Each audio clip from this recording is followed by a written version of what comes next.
Hello, readers. Welcome to reading class with me, Miss Taylor. I'm glad you're here. So, we are reading Knights and Castles Fact Tracker, and we are building our schema. We are building our background knowledge. We're getting some more information about the Middle Ages, which is the setting for King Arthur and the Knights of the Round Table.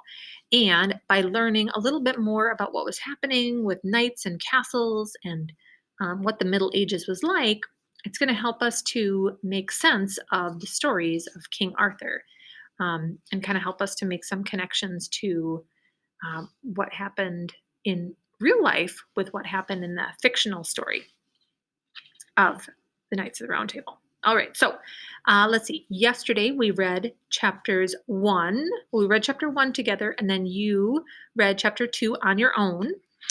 So chapter 2 was about the age of castles. So we learned some information about the first castles and how the first castles were made out of wood. And some of them were called Motte and Bailey castles. So Motte is like a hill. And then they started building them out of stone. And they realized that stone was a lot sturdier than wood. And people couldn't, light wooden or light stone castles on fire, but wood can start a fire. And then we learned about some of the people that worked inside the castle. So there were masons, Freemasons, carpenters, blacksmiths. So all of these craftsmen, all these craftspeople helped to build the castle and work inside the castle. It took a lot of people to build and run a castle. All right, and then we learned about how to become a master craftsman.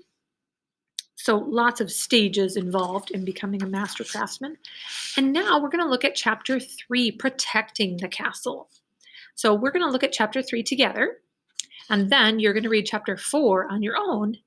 And I have just a little Google form for you to complete when you finish. So let's read. We are starting on page 31.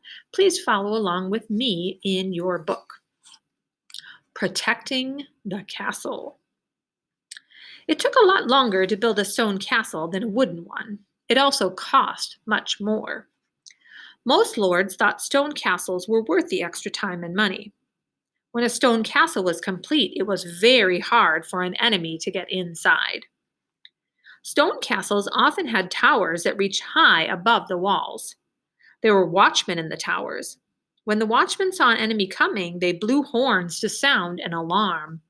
Doo-doo-doo. Looks like that's a watchman there. Sentries, when I like this book, it shows us how to pronounce these words.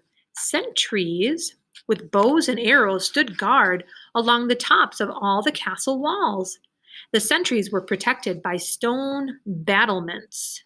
Battlements had gaps called crenels and solid places called merlons. Oh, sentry is a soldier who keeps watch for enemies. When the sentries heard the watchman's alarm, they could shoot arrows at the enemy through the crenels. If the enemy shot back, the sentries could duck behind the merlons.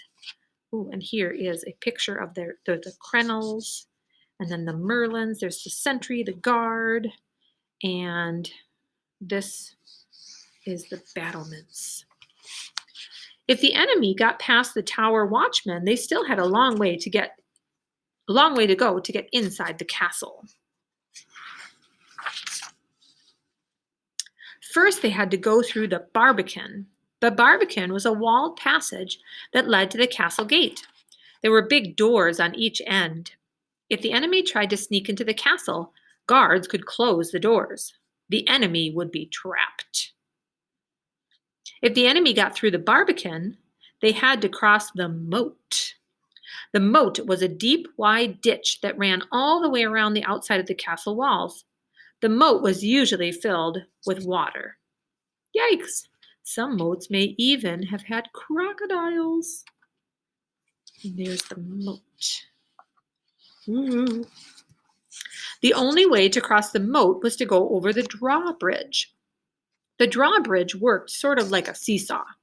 When it was lowered, it made a bridge from the barbican to the castle gate. When it was raised, it blocked the gate, and there was no other way across the moat. A sliding door made of iron bars also protected the castle gate. The door was called a portcullis. All these different parts of a castle. Behind the portcullis was a pair of big wooden doors. The doors were very thick. They had strong bolts. When guards at the castle gate heard the alarm, they raised the drawbridge. They lowered the portcullis. They shut the doors behind the portcullis. They locked the bolts on the doors. It was almost impossible for the enemy to get inside the castle. So castles did a very good job of protecting the people inside. Turn the page to see how all the different parts of the castle fit together. This way. Ooh, this is quite a cool diagram. So picture with words. Look at all these. There's the drawbridge. There's the moat. There's the barbican, the portcullis, the gatehouse. Wow. A castle wasn't just a building where the Lord lived with his family. It was everything that was built to protect the Lord and his land. Look at all those things in the castle. Wow. Would you like to live in a castle? All right, so that is the end of chapter 3. What you're going to do is continue reading chapter 4 about castle life.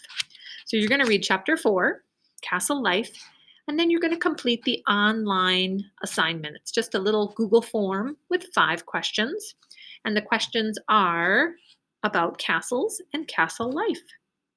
Second graders, have a wonderful rest of your day, and I will see you tomorrow.